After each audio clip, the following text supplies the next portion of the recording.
Consider again that pale blue dot we've been talking about. Imagine that you take a good long look at it.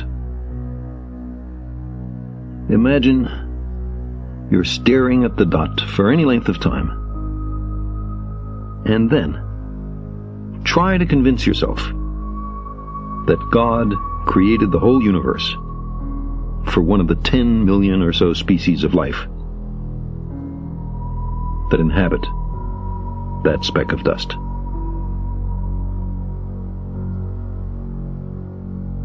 Now take it a step further.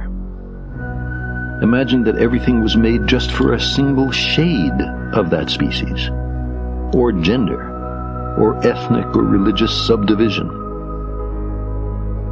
We can recognize here a shortcoming, in some circumstances serious, in our ability to understand the world. Characteristically, we seem compelled to project our own nature onto nature. Man, in his arrogance, thinks himself a great work, worthy of the interposition of a deity. Darwin wrote telegraphically in his notebook, "More humble, and I think truer, to consider him created from animals." Close quote. We're Johnny-come-latelys. We live in the cosmic boondocks. We emerged from microbes and muck. Apes are our cousins. Our thoughts and feelings are not fully under our own control. And on top of all this, we're making a mess of our planet and becoming a danger to ourselves. The trapdoor beneath our feet swings open. We find ourselves in bottomless free fall.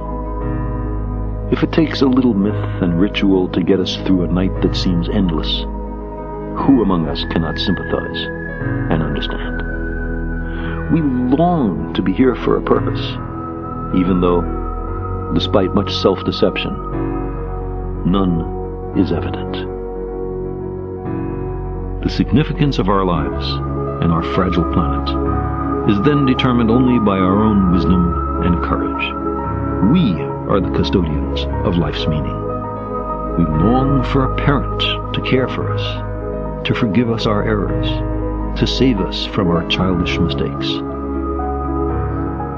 But knowledge is preferable to ignorance. Better by far to embrace the hard truth than a reassuring fable. Modern science has been a voyage into the unknown, with a lesson in humility waiting at every stop. Our common sense intuitions can be mistaken. Our preferences don't count. We do not live in a privileged reference frame. If we crave some cosmic purpose, then let us find ourselves a worthy goal.